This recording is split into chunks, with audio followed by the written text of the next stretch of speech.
તો ફ્રેન્ડ્સ, હવે આપણે વાત કરીએ આટલી સુંદર ફિલ્મને આટલી સુંદર વાર્તાને એક ફિલ્મ બનાવીને કચકડે કંડારીને આપણી સામે પડદા પર પ્રસ્તુત કરનારા બે લોકો, જેમનું નામ છે કિલ્લોલ પરમાર અને પ્રેમભાઈ ગઢવી.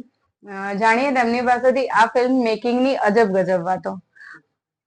જી હેલો સર. હા, આવી થોડીક એક અલગ પ્રકારની વાર્તા લાગી મને.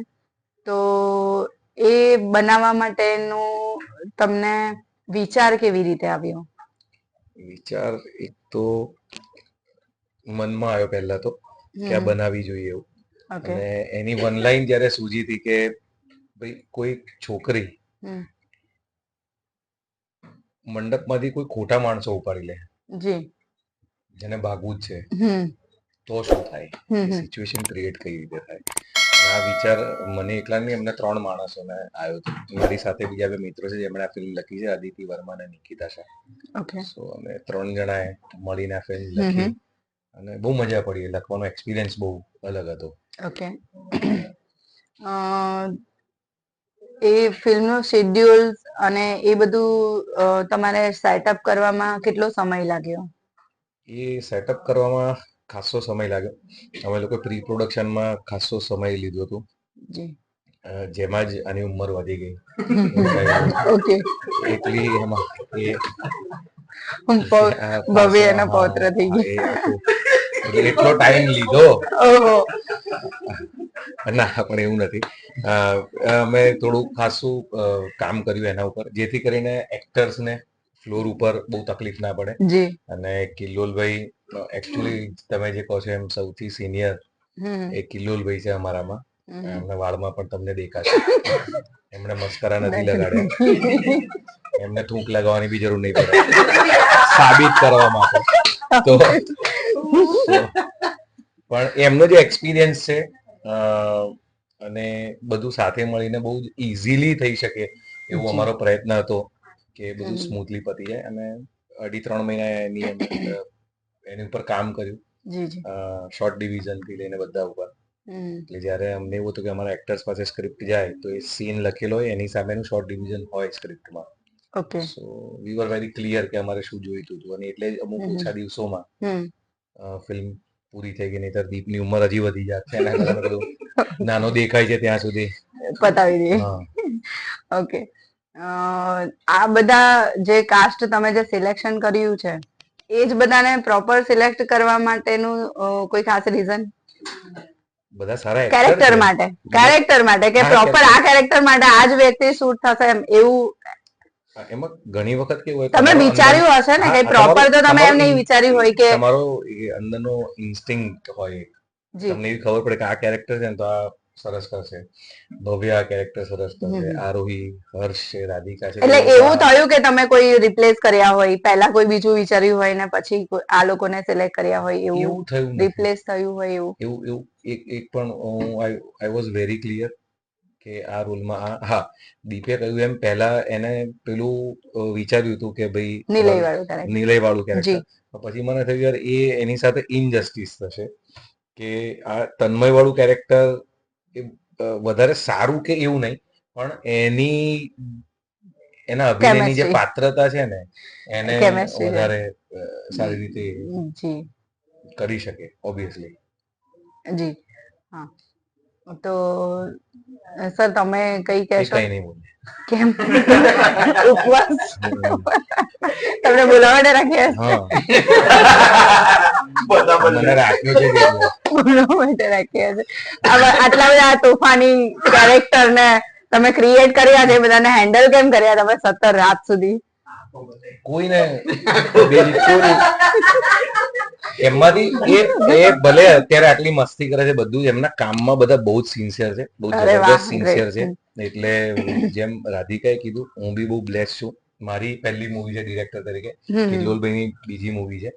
તો બહુ જ શિસ્ત વાળા કલાકારો છે, જેન્યુઅનલી બહુ જ. એટલે અહીંયા ભલે જે મસ્તી કરે પણ એમના કામમાં એ બહુ જ સિન્સિયર છે. અને હું ખરેખર બ્લેસ છું. મને આ લોકો મળ્યા, કિલ્લોલભાઈ મળ્યા, મારા 2 સાથી મિત્રો રાઇટર મળ્યા, જેના લીધે આ ફિલ્મ આટલી સરસ થઈ છે અમારાથી. અને હવે અમારો આટલો સરસ ઇન્ટરવ્યુ પણ થયો. તો સર તમે એવું મતલબ કે આ બધા જે તમે એમને 17 રાત બધાને સહન કરી રહ્યા છે તો સત્તરની હજી સુધી સહન કરું હજી છું. આ કરવાના છે, ઇન્ટરવ્યુમાં બી હજુ પણ આપણે આપણે બી એકબીજાને સહન કરીએ છીએ એવું એમ એવી વાત છે. એટલે સહન આપણે બધા એકબીજાને કરતા જઈએ છીએ એવું હું છે. તમારી ટીમમાં ક્યારેક નહોતી, હું તો પછી અત્યારે 10 મિનિટથી બેઠી છું. 10 મિનિટથી બેઠો તો મને મારી ટીમ જેવું જ લાગે છે. બોલો. તમે અત્યાર સુધી તો કેમેરા સામે કામ કર્યું છે અને પહેલી વાર તમારે આ બેક કેમેરાનું જે કામ તમે કર્યું તો એ બંનેનો તમારો એક્સપિરિયન્સ કેવો રહ્યો? બહુ જ અલગ, બહુ જ અદ્ભુત. બેક કેમેરામાં તો બેક હોય એટલે સામે એ લોકો અભિનય કરતા હોય આપણને સીધું દેખાય સ્ક્રીન ઉપર, તો ખૂબ આનંદ આવ્યો. ખૂબ એટલે મને એવું થતું હતું કે હું મોનિટર કહીએ અમે જેને બેક કેમેરાને, તો એ મોનિટર પર અમે જ્યારે જોતા હોઈએ કે આ સીન આ લોકો આટલો અદ્ભુત પરફોર્મ કરે ત્યારે મને પોતાને એવું થાય કે હું જ્યારે અભિનય કરતો હતો ત્યારે મોનિટર પર ડિરેક્ટરને કેવું લાગતું હશે. એ બધી ફિલિંગ બહુ અંદરની બહુ અલગ હોય છે. સરને આવી હશે ખાલી ડિરેક્ટર તરીકેની ફિલ્મ, કારણ કે એ પોતે ખાલી તો ડિરેક્ટર સર એના માટે તો તમારે કઈ કહેવું પડે. શું કહું બોલો ને. એઝ ડિરેક્ટર તમે શું ફીલ કર્યું આ ફિલ્મ બનાવવા માટે? મજા, એકદમ મજા. બાકી આ લોકો આટલું કામ શોર્ટમાં કરતા ના હતા. બતાવવાનું હોય.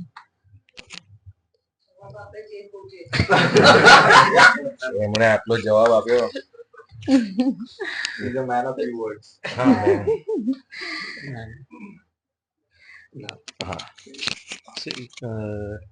એઝ અ મેકર જયારે આવી ટીમ હોય ને તમારી સાથે તો ખાસું ઓછું કામ કરવું પડે, ખાલી થોડાક ગાઈડ કરવા પડે. બાકી બધા સરસ રીતે એમના કલાકાર એટલે એમના કેરેક્ટરને સમજી ગયા.